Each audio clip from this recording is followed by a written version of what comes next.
دا کوم حرکت چې کله په دې زه ته بیا هم چې غلطه حرکت یې کړی دی او زه په مفتي صاحب نه معافي غواړم مفتي صاحب ته چې تاسو د دوا وکړئ د دې خیرو په ځای باندې او الله دې ول شعور ورکړي. ځینې ذیشان صاحب د انسان پراپرټي او ځینې د الله پراپرټي جی نو پاکستان تاریخ حساب مونږ نه چیړي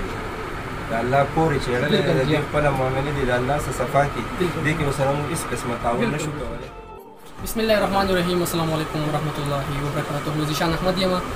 نن چونکې زموږ ملاقات به د مفتي محسن محمود صاحب سره تاسو ته ډېره ښه پته را بېګا چې کوم واقعه راغلې ګوربرې چوک کې پی ټي آی چې کوم کارکون دي کوم حمله شوې ده په جومات باندې هغې ډېر زیاته غندنه کوم چونکې زه په خپله د پی ټي آی یو سوشل ورکر یم او چونکې چېرته چې هم داسې واقعیات راځي د هغې به موږ روکتام کوو او الحمدلله موږ به د خپلو علماو سره یو ډېر زیات خفه هم شوم ما چې بیا د دې چې کوم د توپیل ورو د دې دا ویډیو مې وکتل د دې را ګیرې را نو ډېر زیات یقین وکړ ډېر تکلیف راته ورسېدو هغه کې مفتي صاحب نه تپوس کوم مفتي صاحب د کومه واقعه چې الله راله څنګه او وجه څه وه زموږ وطن کې سیاست کېږي موږ پکې رالوي شو او ډېر سخت حریف د یو بل سره په سیاسي میدان کې جنګېږي مقابله کوي خو په دغه مقابله کې او د دغې مقابلې نه بعد چرته یو تنظیم او فیډریشن والا هم د یو بل د عزت جنازې نه دي ایستي د شاعر اسلام د الله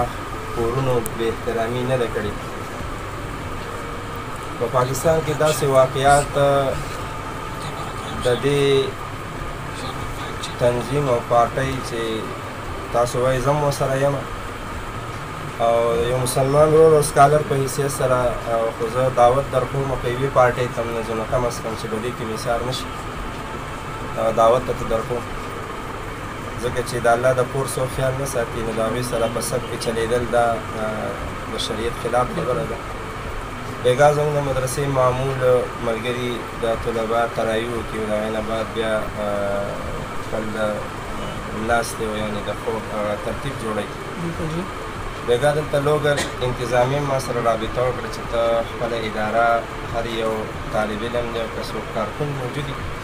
چې هغه ستا په کنټرول کې چې په وخت ته رانه شي. ما د هغوی سره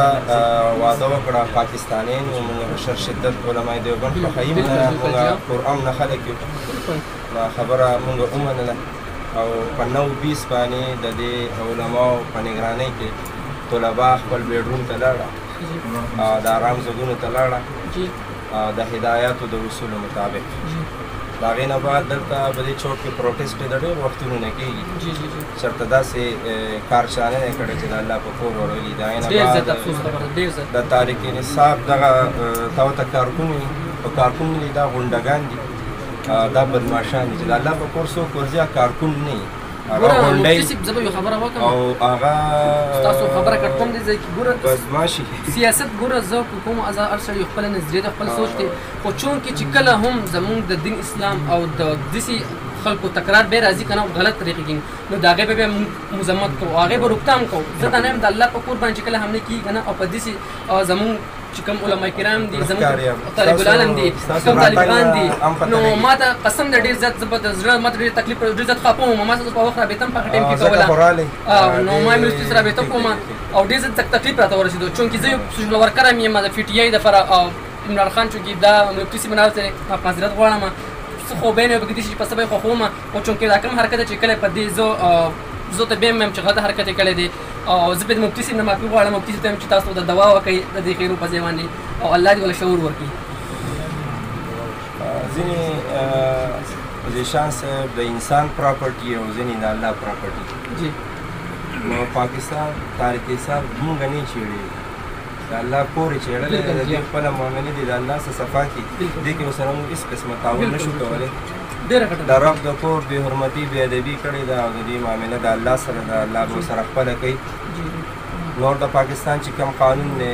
داسې د الله په کور ورتله د هغې دپاره زموږ قانون نه دی هغې دپاره باقاعده سنکشن او دفات دي مونږ هغه په هغې باندې کار وکړو او انتظامیه په حرکت کې راغلې ده دې دپاره که چېرې دوی اوس هم انتظامي ټالمټول وکړو نو ذیشان صاحب یوه خبره راته کوم چې په دیر کې تقریبا 2400 جماعتونه دي نو که د دې د تقدس خیال ونه ساتلی شو نو د شانه دغه 2400 جوماتونه هم غیر محفوظ شو. بالکل د هغې عزت هم په داو باندې به اني ټایم لګېدی شي. بهرحال زمونږ ضلعي قیادت جمعیت علما اسلام په میدان کې دی،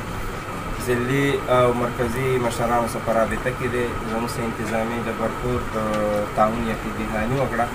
او څه مخصوص ټایمینګ هم راکړی دی. ورسته ویټینګ پیریډ نه مونږ تېرېږو او هغه وخت چې تېر شي